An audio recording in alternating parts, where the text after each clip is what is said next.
there's a lot more Wonders of the First lore than you might think. It's just not where you would expect it to be. So, lore. It's something that we have all been anxiously waiting for, begging Rommel for more of, and yet a lot of people don't know that there's already more lore. And for those of you who have no idea what I'm talking about, there are some blog posts on the Wonders of the First website and on the Kickstarter. They are updates 7 through 10 on Kickstarter, and you can't really see, you have to navigate a specific way to get to them on the website. So I'm going to be dropping the link to all of the blog posts in the description below so that you can look at them. And so you must be asking yourselves, but Grace, but what does this lore tell us? Is it about specific characters? What does it do?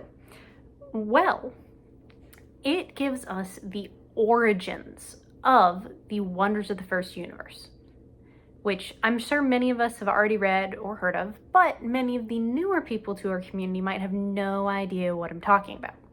And it comes in 5 parts, 4 blog posts, 5 parts. The first part is part 1, Formless Stones. And it talks about the true kind of origin of the universe in Wonders as we know it. A very, very long time ago, 7 warriors, should sound familiar. 7 is a pretty common number in the game. Basically, they saved the universe, the Wonders universe, from destruction. And so they were given, the term used is divine power. I'm not going to read these word for word. I trust y'all to be able to go and read things if you want. I'm just trying to give you the quick summary so that if you don't want to go read 5 blog posts, you don't have to. Were given divine power after they saved the universe. And so they became known as the First Forms. If you play the card game, you know that there are 7 First Forms in the game. 1 for each orbital and 2 for Tallwind. So you should be familiar with those. And if you haven't, I suggest you go look at what those cards are. Aetherian for Boundless, Nocturna for Umbrathine, Verdantia for Petraea, Arius and Marinus for Tallwind.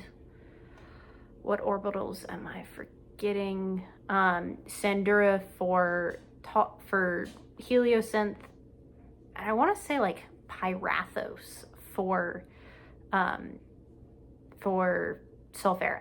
I might have those wrong. Feel free to let me know in the comments if I do. I'm doing that off memory. And so these great heroes, these great warriors became the First Forms, the names that I just mentioned. Now, as Uncle Ben would tell us, great power comes with great responsibility. And the First Forms did not have a lot of responsibility. There's another quote that absolute power corrupts absolutely, and they were absolutely corrupted. And so they became evil overlords. And the orbitals were like, we're not having that. Take your butts and go away and don't treat us like slaves. It doesn't really say that. I'm dramatizing. Rommel, I'm assuming Rommel wrote this and it's written extremely well. And so the orbitals said, we don't want to deal with your crap. So we're going to seal you inside some stones. It's sealed in stones, and those stones became known as the Formless Stones. And they were hidden across the Wonders of the First universe. With the First Forms, the fonts of magic in the world, sealed away, magic began to fade in the Wonders of the First universe, and peace grew, and, life went on, kumbaya. And so things were looking good for a little while. Part 2 is Form Weavers. And they are kind of left over from this era when the First Forms were free. Some people say they're echoes of times long past, heralds of things to come. And they are either born of or descended from raw formless energy. Like, we'll come to Aether Storms later, and literally a Form Weaver could just appear in a Aether Storm, just like be made. And a form weaver could be descended from somebody who appeared like that, or I don't know, Anakin Skywalkered into the universe. And so they have a tendency to be burnt out by their own power or hunted because they have so much power. Basically, they're Jedi during the original trilogy, very rare. People don't like them. They're hiding their power, or they're being hunted, if there are any left. And so that's form weavers. And this is all building up to part 3. Part 3 is the shattering, the event that begins the universe as we know it, just like the shattering event for existence and the upcoming shattering event for Call of the Stones began the game.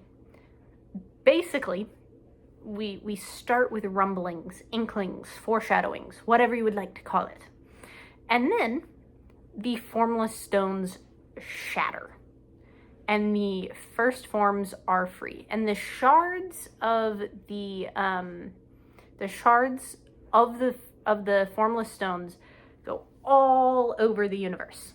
And old powers return, all these things start happening. Now we are in the universe as we know it. This is existence set, pretty much exactly following the shattering. And so there's a couple things that happen in this new universe. A weather event, which is part 4, and a type of person, which is part 5.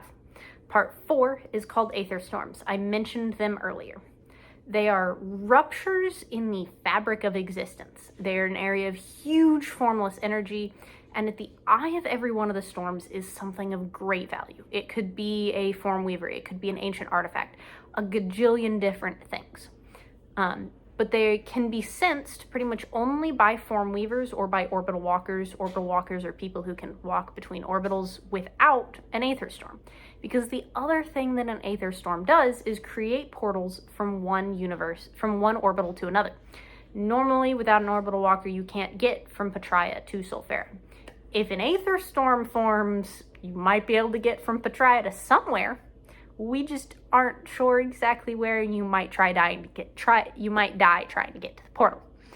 But that's aether storms. They are usually at the center of an aether storm is a formless shard. Now, this might be sounding familiar. The realms that we play in Wonders of the First are all these little pockets created by aether storms. Rommel confirmed this just this week. I'll put the quote up so that y'all can see it. The realms are aether storms around formless shards. The little stones that we're fighting for control of are formless shards. And so that leads us to part 5, what we are and what we're about to see more of. Stone Seekers. What are Stone Seekers? Well, Stone Seekers are form weavers that I talked about earlier who feel the pull of formless shards.